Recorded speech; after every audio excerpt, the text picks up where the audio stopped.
these businessmen, they are coming to our doors, to our country. So it's making our task easy for us. Prior to this, prior to 50 years, he says, you know, we had to go to their countries, in the East, in the Orient. We had to go to Indonesia, to Malaysia, to India, to Pakistan, Bangladesh. These names didn't exist, but those territories, you know what we are talking about. Thousands of miles away from home. Away from the home base. Now, we can work from the home base. We can sleep with our wife and children, and in the morning we can get out and we find the customers around us. There, they're there. They can come in and they can work till late in the evening, and back home in the evening they can sleep with the wife and children. Prior to this, 1,000, 5,000 miles away, 10,000 miles away from the home base. Now they can go and work from the home base. You make that easy for him. Number two, is culturally, these people, they're backward people. You know, when we went to Malaysia, Indonesia, India, Bangladesh, when we went into a village, the guy welcomes us, but they sit on the floor on the grass mat. The flies are buzzing all around. And the smoke is coming from the kitchen, the stove, you know, the open stove. And it's smarting our eyes. The eye is watering, the nose is watering. And we have to talk to the fellow. No more, no more. Culturally, this guy is prepared to receive us with your sofa and kursi. And the dining room table and the chairs. You can give them tea and cakes. Or sitting. No more on the ground. Culturally, you are now prepared to receive the message. Number two. Number three is that previously we had to learn the language of the native. Wherever we went to Bangladesh, we must learn Bengali to talk to the Bengali. When we went to Indonesia, we had to learn Indonesian to talk to the Indonesian. When we went to Northwest, we had to learn Pushtu to talk to the Pathan. When we went to the other part, we had to learn Urdu. Wherever we went, we had to learn the language of the natives. No more. These guys, they are now learning our language. Aren't you? You can't do without that. You have to learn his language. So you're already prepared to receive the message. He doesn't have to learn your language. You've already learned his. Linguistically, you are now prepared to receive the message. No? Number four. He said, previously, if we converted an individual in any villages, in any of these countries, name, he becomes a sore thumb in the community. Everybody sees him as that hadith that going there. Apostate, murtad, kafir. You know, you feel like strangling him, no? Your own brother, your cousin, your nephew, your relation, he's become a murtad, a kafir. How do you feel? So you feel like it, and the whole community, the village, the town, everybody is activated against him. You don't like him, you don't want to see him, you want to kill him, murder him. You feel it, your child is lost, going to go to hell now. He's become an apostate. He's not cursing, abusing, and swearing over the meat. How do you feel? But now, no more. We are 60 million. And in the 60 million, we can easily absorb these guys now. You. Easily absorb. Solid one. Number five.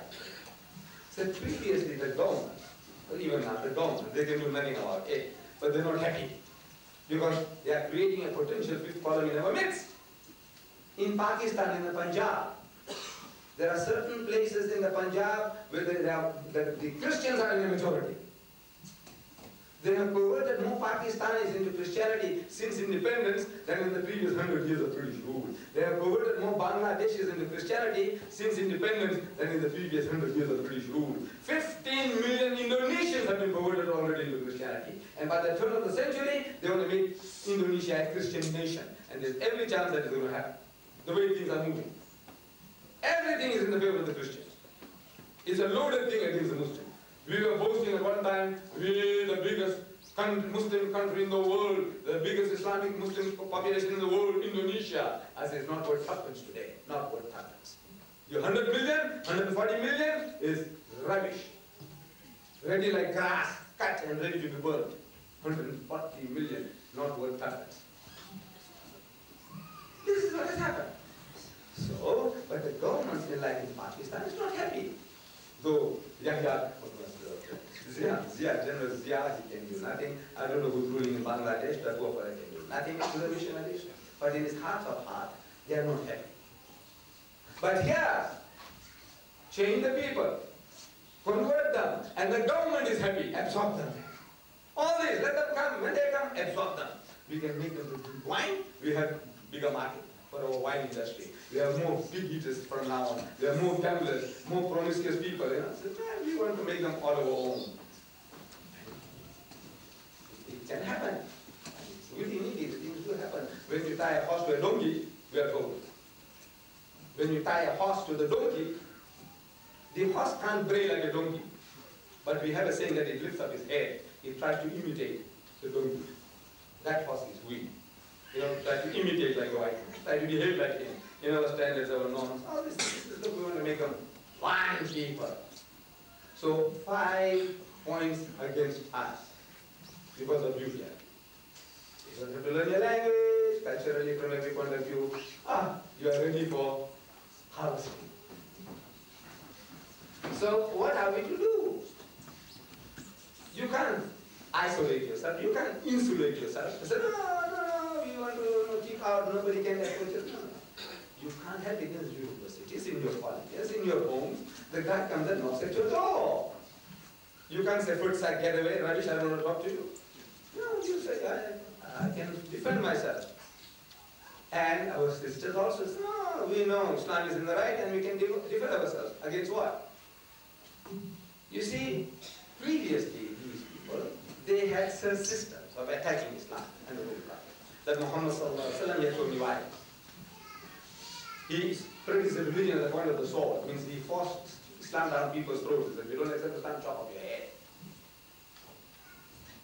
They said the Quran was copied by our Nabi from the Jews and the Christians. This was the type of thing that they were doing. And he didn't gather much money. No controversy. They have changed their tactics, different tactics. Today now, they have learned new methods. Now they come to you. This is what's happening in my country, I'm sure. They're trying the same things with you here because they plan, master plans. How to do the job, dawah. Now they come to us. This is, Jesus Christ was one of the mightiest messengers of God. How will you respond? What do you say? He said, yes, we believe he was one of the mightiest messengers of God. He says, Jesus was the Masih, the Messiah. Masihullah, translated Christ. Christ is a translation of the Hebrew word Messiah. Arabic, Masih. So Jesus is the Masihullah, is Allah's Messiah, Masih. What do you say? What do you say? You agree? Of course. You can't say no, Allah says so. Masih al-Son of Maryam. Masih Jesus, the son of Mary. You can't say no.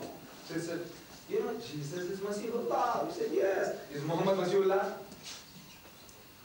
Is he? He said no, he's Rasulullah. He said look, Jesus is also Rasulullah. He's Masihullah and Rasulullah. Your prophet is only Rasulullah. So in your mind, you feel now he's inferior to Jesus. But this is only talking to you. I'm telling you, Jesus is Masihullah and your prophet is Rasulullah. Right? Right. So, Jesus is Rasul and Masih. Your prophet is only Rasul. That's something there. This is, Jesus Christ was born miraculously, without any male intervention.